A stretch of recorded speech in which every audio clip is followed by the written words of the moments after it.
it's not until very recently, and only in some universities, I think Leeds is a notable exception where they do teach monetary theory very well. So they actually teach this to you. And if you go and do, I mean, if you did your standard kind of PPE, politics, philosophy and economics at Oxford, and then went to become a politician, you probably wouldn't have covered this. And so, you can't really blame them for not knowing about it, because the type of economics that's taught currently, it's known as neoclassical economics, doesn't cover monetary theory. They treat money as what's called a veil over the economy. So it's just, they don't talk about banks rolling in creating money. They see money, there's a certain amount of money, and it acts as a kind of a lubricant and allows trade to happen. And it doesn't actually affect what trade happens, it's just something that's just an enabler. And because it's nature, they don't talk about its creation or nature actually affecting prices or trade or anything like that. And hence it's ignored. It's only, just more recently that's changed, Private banks run for profit, and anything that runs for profit doesn't have the account holder's best interest at heart, has its own. Exactly. Well said. Anything else you want to add? We talked about how a government can really have control over its own currency if the mechanism for creating currency is given to somebody else. Yeah, exactly. Okay, so if 97% of the currency is created by private banks, private banks control that. They control where money is allocated to, okay, and they control how much money is allocated. That's really key. Okay, that comes on to this housing issue. Okay, where do you think the vast majority of new money is allocated? Mortgages. Why? Those prices go up. Okay, that's part of the reason. Well, because they lend too much against property. That's exactly it. Because if you as a business, what was that? I didn't hear it. As she said, because you can repossess it. It's an asset the bank can take. If I go in and say I want to buy a cow with my loan, and they say fine, you can repossess a cow, but it's not raised to sell, especially not the same value. And there's a are you going to find it? Has it been cut up as steak? There are all these issues going on with it. Whereas a house, it's easy. It's there. It's not moved anywhere. You know exactly where it is. You turn up and you go, with your bailiffs. You kick the people out and you flog it. And worst case scenario, you get half the value. Okay, but then you've taken the deposit already anyway. So it's hard to make a loss when you loan mortgages, and the money, the amount of money is large, and even if it is only 3%, 4%, 5% interest, over 20 years, that's on £100,000 or 200,000. That's a lot of money. A lot of money, yeah. Well, especially if it's hard to make a loss, how can we estimate any losses? Good question. Okay, so I guess if the market, you can answer it later. Yeah, okay. We'll leave that to that. We'll answer the questions. But they're contributing to the inflation. If they like the value of houses going up, because then they make even more money. Of course, they like the value of houses going up, because that means they can make larger loans. That means people are more likely to kind of speculate and borrow more. There's of course the issue that's kind of was alluded to there, that if the market does crash and people all default, they can't pay, and the value of houses drops significantly beyond that kind of 50% mark, then you get trouble, because they have all these liabilities, all this money owed to people that they can't be they can't be good on, because there's no inflow. Okay, and they can't sell the houses at a value that will give them enough cash reserves. Okay, But I've heard that in America they can reclaim the house, and the previous owner is still liable for the mortgage. It's a really evil system that they've come up with. I'd imagine that's probably true. I don't know the details around that. Yeah. I wouldn't be surprised. That still exists here. Yeah. Okay. If a house is repossessed and it's still a mortgage owner, if the bank can't sell and realise their asset, as it were, they will come after the former house owner for the difference between the asset and what they would sell it at. Okay. That happened to my That's a lesson daughter to me. in America. Yeah. Not that the number matters, but do you know what percentage of the housing stock or whatever we're going to classify as buildings is actually on mortgage and what percentage is owned outright? Because, of course, if you're buying a house, you're effectively swapping an asset which is owned outright for some money. So it isn't really creating it. There's still only that much. Yeah, if you offset the asset against the debt, because nobody owed anything on that house if it was owned outright. Have they not created the interest then? So what's happening with the loan, okay? Again, is what you've got is a contract coming on there, okay? You've got that £100,000. There's a person without a house. There's a person with a house. Yeah. Owns it outright, okay? Yeah. They go to the bank. They sign a contract. Let's say £100,000. I will pay this over 20 years plus 5% interest. Fine, that goes down there. They type the money into the computer. The money is transferred across, as we discussed earlier. Okay? Yeah, but they've swapped the bricks and mortar for it. But that doesn't matter. Okay. It doesn't matter. You still have this £100,000 has now been transferred to the owner of the house. He's now the previous owner. The guy who owned the house. Yeah. He'd say he had £10. Okay, but he owned this lovely house. Yeah. Right. Okay. He now owns £100,000 and £10. Yeah. Okay. That's new money that never didn't exist before. No, because he could go and get that money out and spend it on something else. Yeah, he could. He could go and spend it. But still, it's not really new money. What you're saying is there's assets locked up in bricks and mortar that are worth something. You just sell it there. If it's being loaned to someone else. But if someone who already had the cash went and bought it, that'd be different. Okay, this is new money created out of nothing to buy the house. Okay. Okay, go on. Yeah. I'll come back to it. We'll address some more of the questions at the end. Okay. A couple of things to go through here. Inequality. And I've got a slide I'll show you which kind of illustrates how much of people's income goes to banks depending on what decile you are. Right, are you talking income inequality here? I'm talking... Because the word inequality has so many other meanings. Okay, yeah. It's income inequality, is it? Income between inequality. the highest earners and the lowest earners. Yeah. And inequality by wealth. Assets. So, Yes. yeah, so not, it's just people that earn, but people have more wealth than other people. And of course the influence of democracy in terms of the power the banks have because they control the money supply. Right? And that gives them huge lobbying power. They control the economy essentially. If they want to make the economy stall, all they have to do is stop lending. Yeah? This whole thing about getting banks to lend, what's that about? If banks stop lending, we get less money. And the economy just stops, essentially. That's a huge amount of power.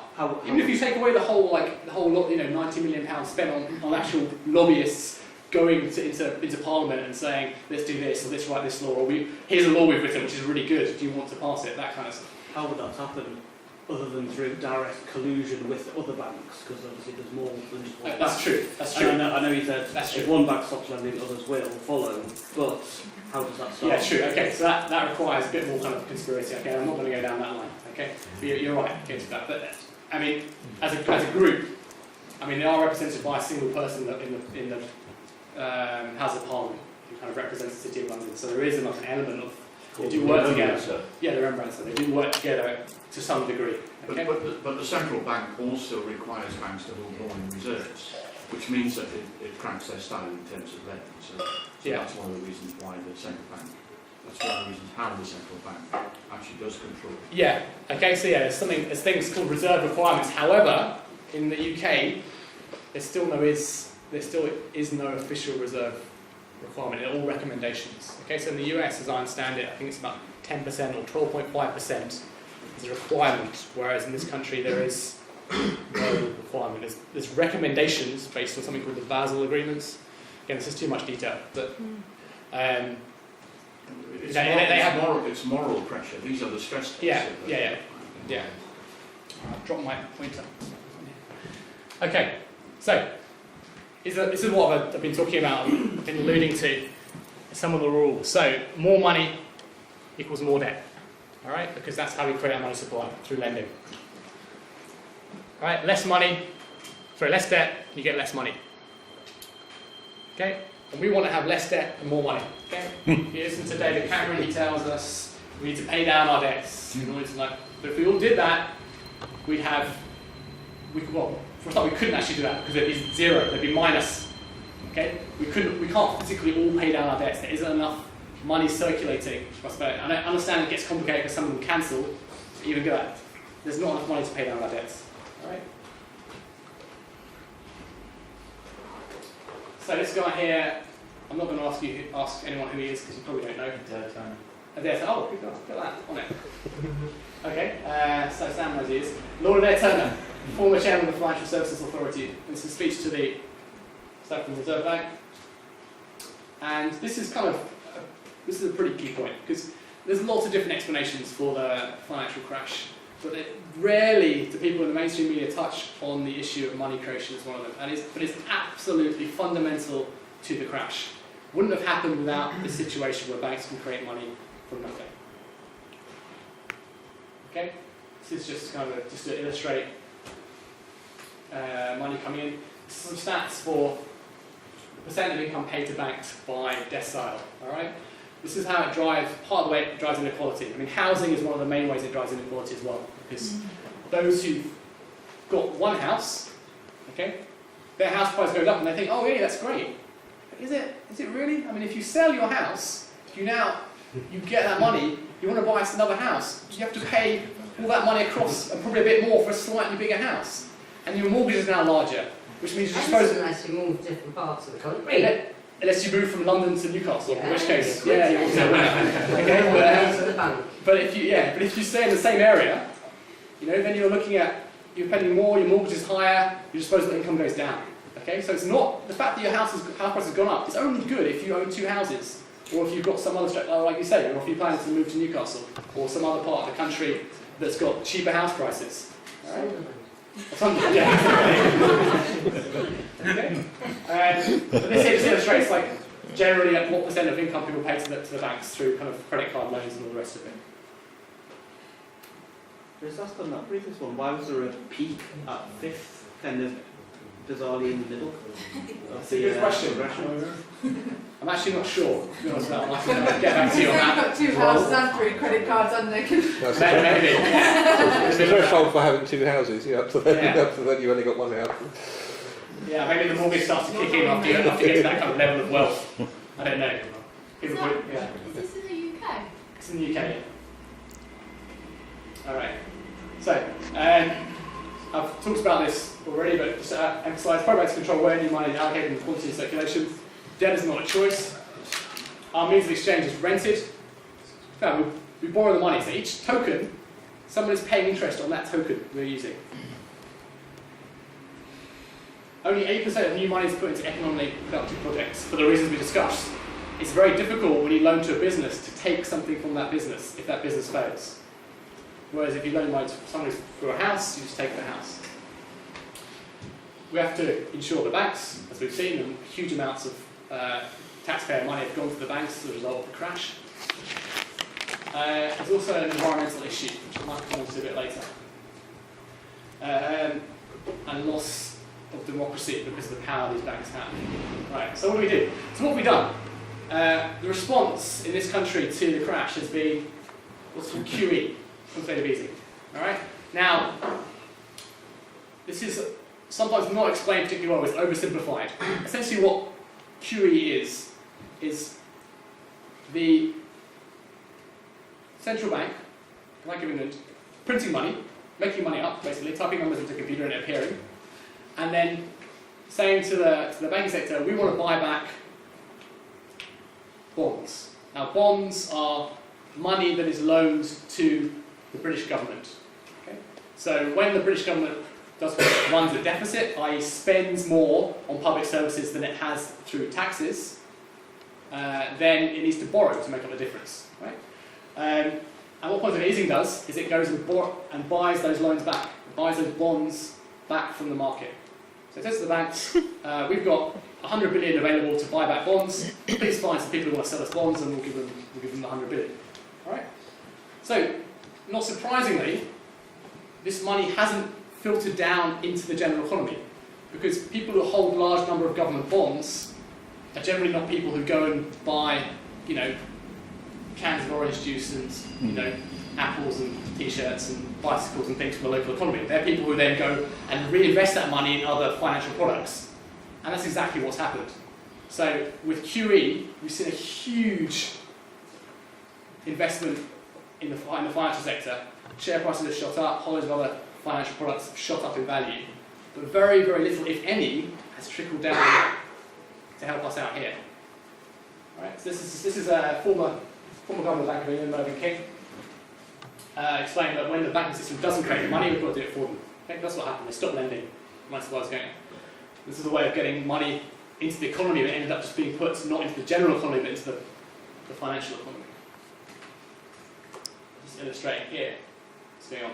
We still have money being put into housing, but less went into consumer finance, credit cards, less went into businesses, and loads got put into stocks and shares. So, how much time have we got? We've got 15 minutes. Do you want to do another 15 minutes and then stop for a break? Okay, alright. Here's some key questions to ask, and I want to get onto some of the proposals. So, there's a lot of questions there to look at. But I'll give you 5 minutes to kind of think about those questions, right, in the group. Choose one and work at it. I would say the Bank of England for the first one.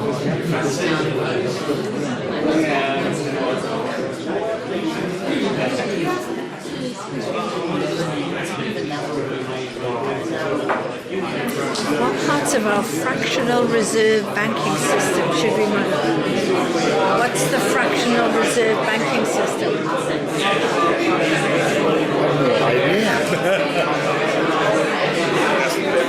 Where they don't actually have to have all the assets in. Yeah. So many percent. Yeah. Like 10% has to be in actual.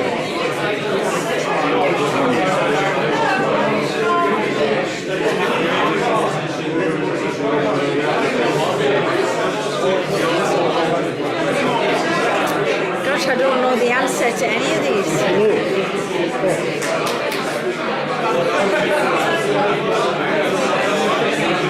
Something else and something else for number 2 to me.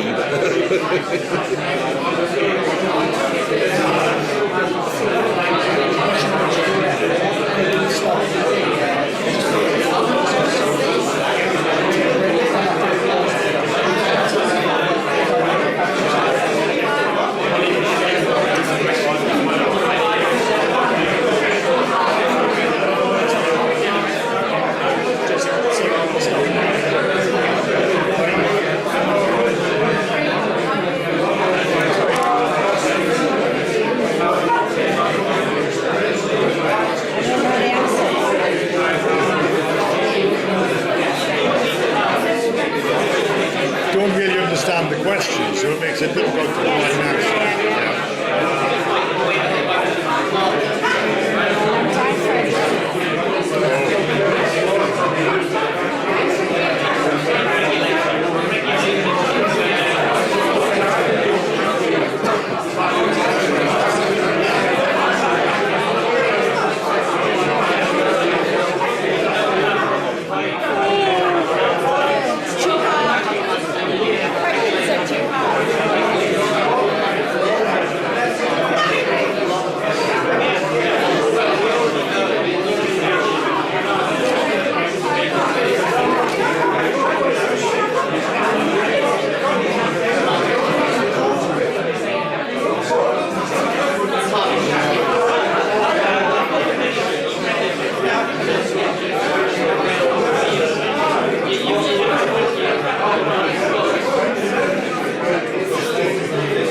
the screen just shows some other ideas that have been put forward, and then we'll take a kind of a break basically after that, and then I'm going to come back and talk about some of the proposals, in particularly positive money's proposal. I'm going to run through some of the details of that, in particular something called sovereign money and how that might work.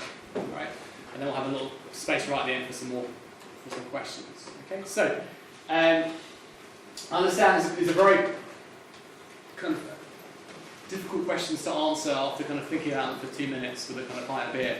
But you never know, you sometimes get some really good answers when you kind of throw those things out. So, anyone want to kind of suggest some? Government. Government. Okay, alright, good. The private banks. Okay. And there's a debate actually, because people. So people have got to this point where they're, okay, this is how it actually works. The government now said this. Who should it be? Should it be the private bank? Should it be government? And then people argue very strongly for the fact that private banks should create them. And sometimes with reasonable academic kind of credibility as well behind them, not just millions of pounds worth of bank funding behind them. Should they not? Sorry. Just women, because they have less testosterone. And less testosterone and more shoes. Apparently that's what they've done in Iceland. They put women in charge of the banks. Shoes is good for the Yeah. So you're assuming that They have. There will be an independent, sort of properly regulated third party, no sort of interest in whether it goes up or down, just to say, they said, right, it goes up, it goes down, you should lend, you should not lend. And they aren't government, they aren't private banks, they've got no profits in it, they've got no political basis in it, it's just their job to make sure it doesn't happen again. Excellent, that's really good. Okay, so talk about issues with government, great, but then you worry about, are they going to create money just before the election, just for a particular reason, to try and get right back in? How are they going to work? Private banks, they're doing it for whose interests? I mean, not the people's. I imagine they're doing it because what's most profitable for them, what's going to affect their bottom line. That's excellent. So yeah, independent, transparent body, great. Okay. Any other ideas? Some of the other questions? Mathematics. Mathematics, great. Okay, have some formula. Why not? Okay, have some rigor. Yeah. Okay. A robot? Robots. Okay. Yeah. Yeah, like the robots that created the stock market crash in the 1990s. Okay, that's a separate issue. Yes, there's the whole thing about computerized banking, which we could go into. We probably won't have time. Yeah. You're sorry, you're going to say. A set amount of money, no more. Okay, so you could fix the money supply. Okay, interesting. I'll talk a bit more about why that might not be a good idea. Some of the arguments against it a bit later on. Okay, but yeah, okay, that's a good idea. What else? We're still using the term fractional reserve banking. Yeah, I'm sorry about this. I didn't explain what this term meant. Okay, essentially, banks have the money they say they have in their accounts. Okay, the numbers on the screen when you look, you can go, oh look, I'm £100 in credit, whatever it is. Okay, and then they have their reserves and the cash. So the cash they have stored in their ATMs, and the reserves they have in the central bank. Now, the reserves and the cash they have is a fraction of the amount they say they have in their accounts. Hence, fractional reserve banking. That's what it is. All right? As opposed to what's called full reserve banking, which I'll talk about in a minute. Yeah. Do we have models from other countries where it's working more successfully? Not really. There's not really anyone, blazing a trail, is that the right word? Like really kind of like, I don't believe it would just around and go back to the gold standard. Go back to the gold standard. Okay, I'll people argue for that. I'll talk a little about why I personally don't think that's a good idea. Okay, but yeah, some people will advocate the gold standard.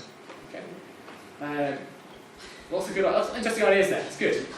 Gold standard is basically going back to where everything is pinned to gold. Each pound corresponds to a certain weight of gold. But then, if you link it back to gold, obviously you've got the exploitation of mining for gold. So would that not then further impact? Who owns the gold? There's a whole host of issues with it, which is why I don't think it's a good idea. Okay, you just touched on one of them. Very good. All right. Okay. So there's some ideas there for you to think about. Okay. I'm just going to put one more slide up. Okay.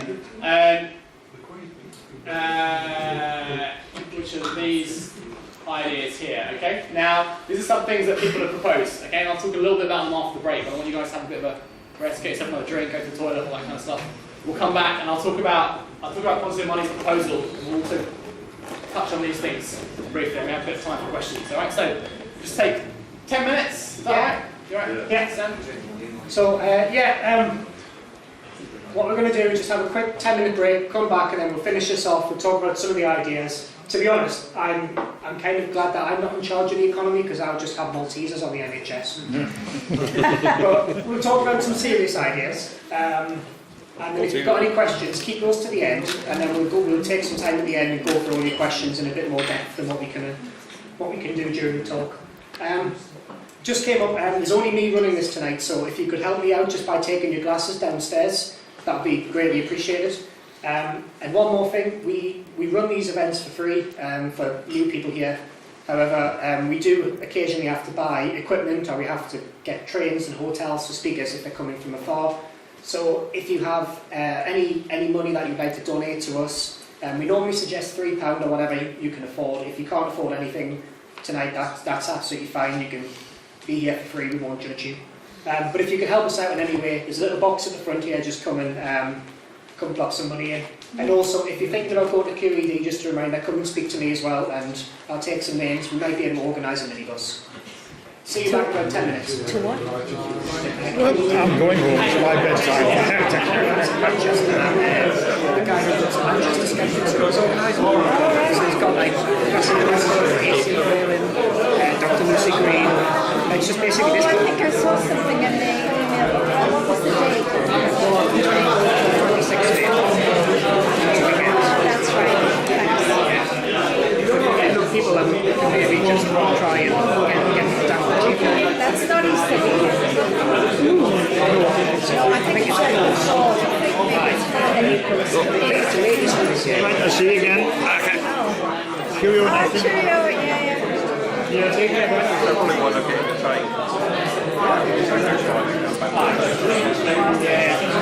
not sure what the plan is, because nobody's going to do it.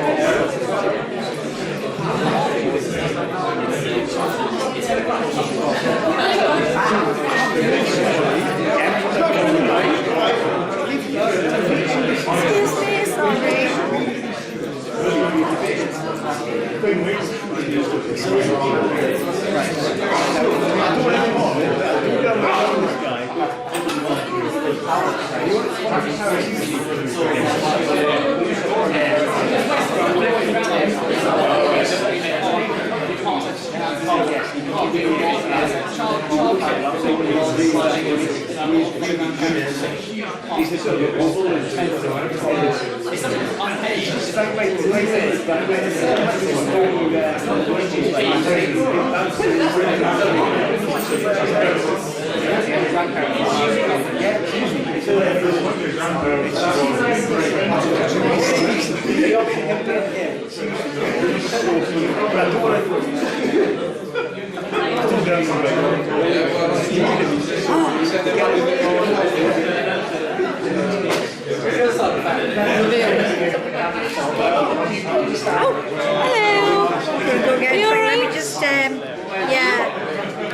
Did you finish that? Yeah. Ask me to. No, I'm just finished.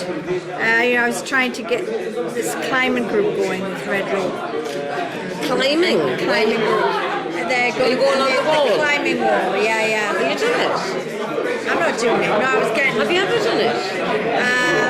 No. Have you? The shoes. You've got to wear them so tight. I mean, the climbing bit was fine, but it was nearly 3 weeks before my feet felt normal again. Really? Hated it. Like the wall, but I didn't like the footwear. All right. Well, I did climbing. Tried climbing a little climb once, Hatherset Edge, and it was kind of fun, but honestly, I don't have the upper arm strength. Right. Some things I just let go. You know, when you start going, I actually go. Well, it's so funny because I got to the top, and you've got all these people around in their psychedelic gear, and they're like spiders, like this. And I'm this little lady, and I get to the top like this. The fellow sits there, and he's like, okay, like this is now just pull yourself up. And I'm like, what? And he's like, just go like this, and it's like you did the cross.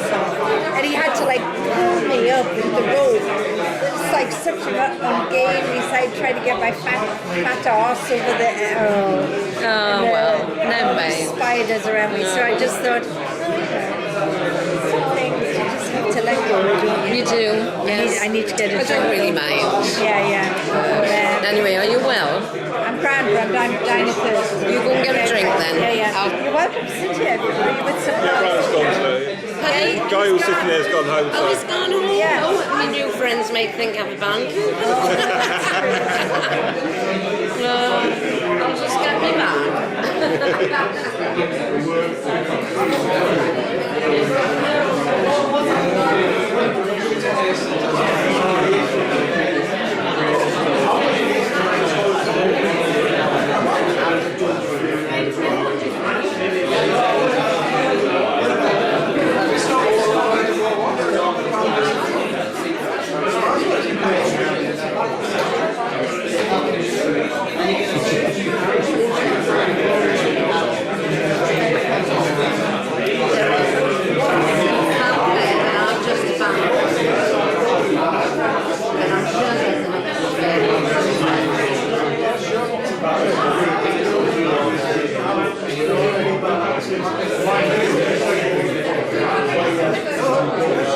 Yeah, I wasn't sure if I was going to stay for the full lot or not.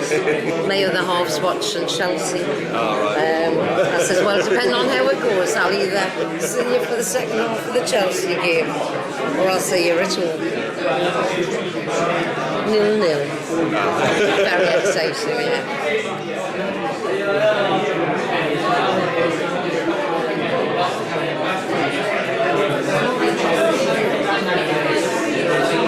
So you're the official photographer in residence then? Sort of.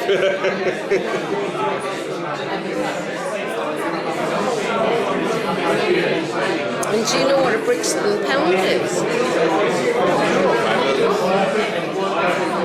It's one of these local schemes where they sort of... like a barter? Yeah. Ah, right. They sort of say, okay, shops or whatever in Brixton, you sort of take it in these ones. Nice market in Brixton.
It's a canny little neat object, isn't it?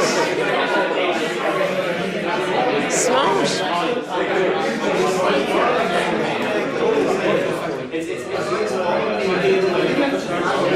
And do you know this guy that's doing the tour then? I've only sort of seen it once before. So. Right, okay. So you're more associated with the Skeptics group itself? Right. This is the first one I've been to.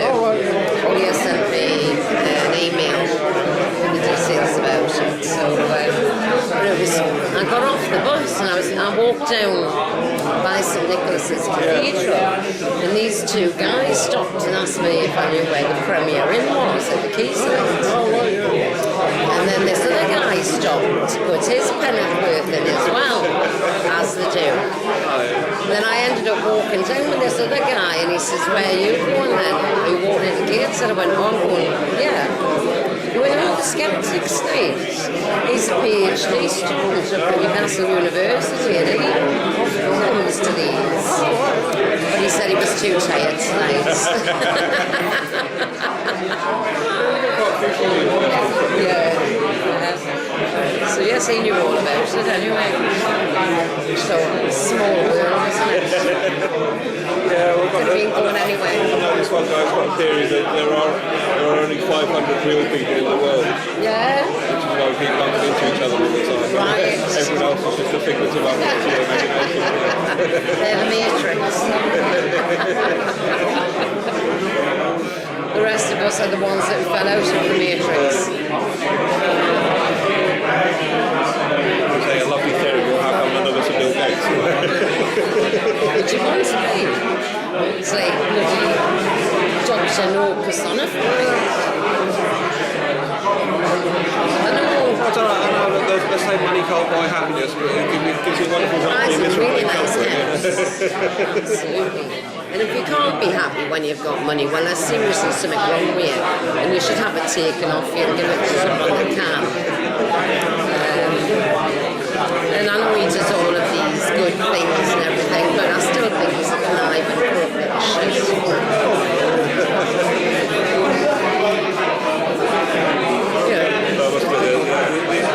I suppose the price of fame, you have to put up with all the jokes about him.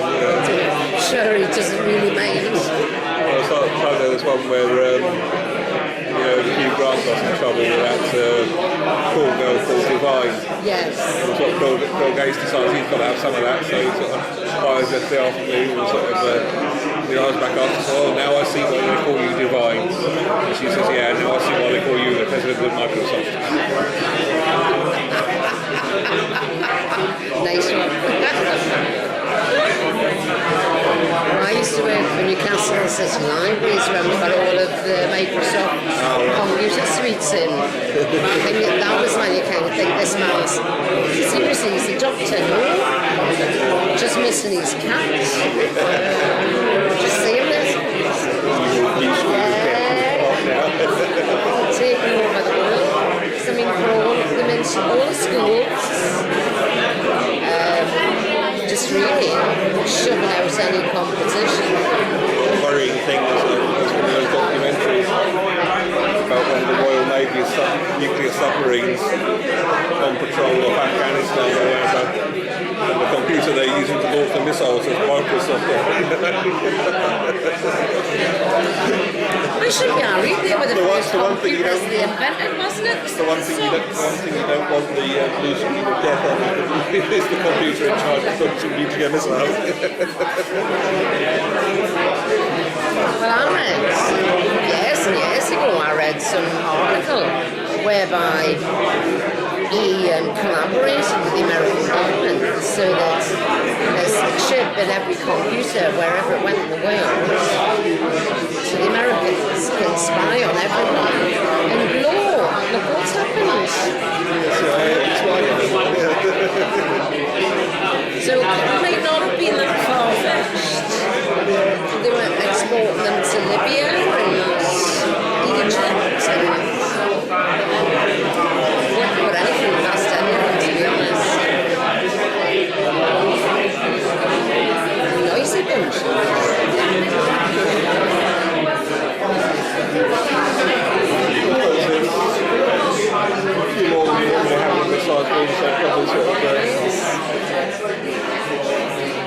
Have you got plenty of referees for the election one? You may need them.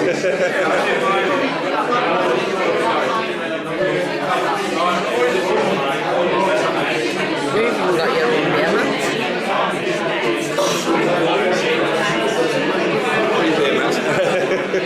There's a friend of mine, she's a pharmacist.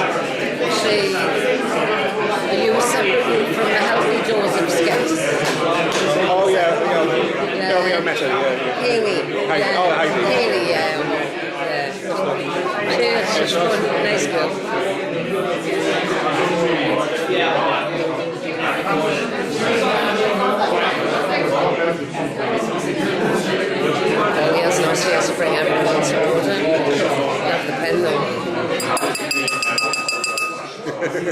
You don't have the same authority as I Yeah. That's me imitators.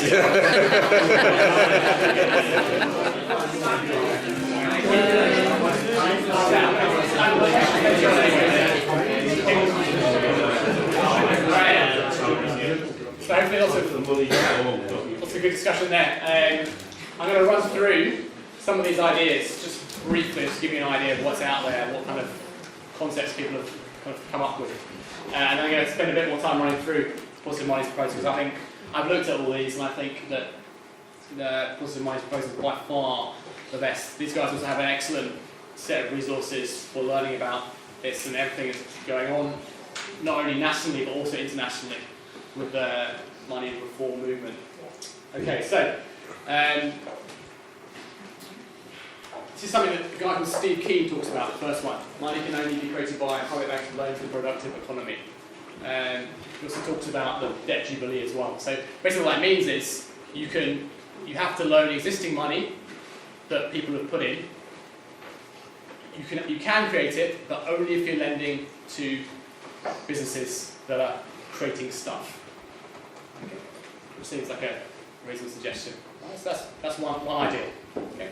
Essentially, it may be a bit different to police. Kind of where do you draw the lines?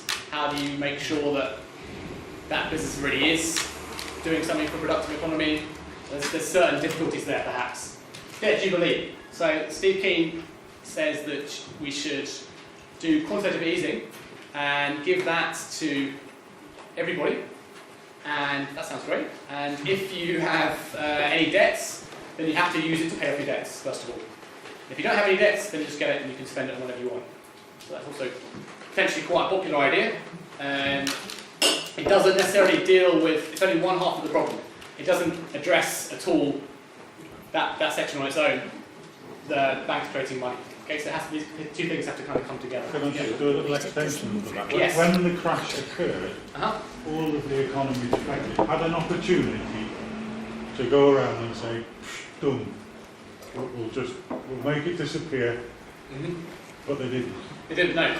Because the people pushing the buttons were the people who had interest in that not happening, unfortunately. And there wasn't enough, when the crash happened, there weren't enough ideas floating around that kind of intellectual space for them to be taken up by anybody and used. That's the kind of main problem. Okay? The people they went to, when we've had a crash, who do we go to for advice? We'll go to the financial sector because they know all about this. Okay? But they implied they did that, didn't they? Because they said they guarantee your savings and your debts. So they were almost hinting that that's what they do, but in reality... One thing that did change is, of course, that the deposit guarantee was, I can't remember exactly how much it was, but now it's like 80,000, I think, isn't it? So the first 80,000 in your bank account is now guaranteed. It was a lot less than that. So that's one thing that changed. But yeah, pretty much nothing else has. Funny money tax. This is an idea. I can't remember where I saw this. I was looking through some website and the guy was talking about taxing money creation. So every time a bank creates money, it has to pay a tax on it, which is quite a novel idea. I quite liked it. There wasn't much in the way of detail on that, but that's potentially an interesting concept, and that tax could be used to all kinds of benefits. Alternative currencies. Can you just explain that again? If a bank creates money, that's just quantitative easing, which is just made up money anyway, and then it pay a percentage of that as a tax? So when the Bank of England creates money, that's different. This is referring to private bank money creation. So whenever a private bank makes a loan, gets interest. And with that, it just takes the loan contract on the one side of the accounts and types the numbers in on the other side of the accounts, and that means new money comes created from nothing. It would have to pay a percentage tax depending on how much is created. Now, that's again, the accounting side of that can be a little tricky, but the Bank of England knows how much money there is in cash, and it knows how much money there is in electronic money. So we used to have something like that called, but it was stamp duty, wasn't it? I don't know about stamp duty, I'm afraid. I have to kind of pass that on. Stamp duty was a cost when we bought a house. You paid percentage. Small percentage. So that would be a kind of tax on assets. Shared deals as well, I think. Yeah, so exactly. So if you had the money saved up and you bought it outright, you still pay it. Yeah. Okay, so there'd be somewhere perhaps splitting stamp duty depending on whether the money was borrowed or something if you had the money outright. So yeah, there's things that kind of be in existence there with that. Alternative currencies, they're not really a solution on their own, but they can help when situations get difficult. If the pound goes to pot, then it's good to have other currencies there that you can use until the national currency recovers. And this works. I mean, Sweden, there's something called Vorgeld, which is not Sweden, sorry, Switzerland. And that currency comes into use when there's times of problems, times of recession in Switzerland. People use the local currency, and then once the national currency gets back on its feet, they start exchanging it back for the national currency again. There are local currencies in a few places in the UK. There's one in Brixton, and there's one in Bristol, so has it, Stroud Power? And there's ideas, there's people talking about creating them into other areas. There's actually a project, or there was going to be a project in Newcastle to create a local currency here. I can't remember the name of people doing that. Some people might, at the end, might tell us some names for that if you're interested. Local economic trading systems. Yeah. Like in Manchester, it was bobbins. Yeah. Kind of thing. Basically, you can think about this as babysitting circle, people having tokens, that kind of thing just expanded onto a bigger scale. I mean, you can do that, anyone can really do it, but it gets quite complex the bigger you make it. And then you've got issues with how do you then convert it to the national currency and so on. Creative where banks can fail. This is what we've been trying to do for the last 5 years, and nothing has changed. This is what everyone talks about, all moral hazard, blah, blah, blah. Banks need to fail, blah, blah, blah. We need to be able to make sure banks are held accountable, blah, blah, blah. And it's the same. Nothing has changed at all. So actually, if I may, the bigger banks have transformed themselves into what are called GSIFOs, globally active, systemically important financial institutions, which means in the event of another crash, they will be bailed out. Yeah, but by definition, they cannot fail. Yeah. So it's actually gone the other way, if anything. Okay. But potentially, if you create a system where banks can fail, you can argue that would work. But we're not doing that. When we haven't done that, 5 years of supposedly trying to do that clearly hasn't worked. Nationalising the banks. Now, a lot of people talk about this as an option. I don't really understand quite what people mean by this, because it's a very broad term that doesn't really tell you very much about what's going on. I mean, we owned RBS for a long period of time as the taxpayer, and RBS still did awful things and paid, loads and loads of money to its chief exec, Paul Diamond, is it, RBS? The government was a silent partner. It didn't interfere in any of its commercial decisions. No. So you suggest that the government would then micromanage each of the banks, which again is an issue. Yeah. It's linked to the idea of the transparent independent body. It's that you have to have somebody in control of it. You nationalise the banks, you take the profits. If there are profits to be had, you're more than capable of taking profits, renationalising them as a tax. Yeah. And the independent body will be in control of whether or not it goes up or down. So yes. I like those ideas very much. Okay.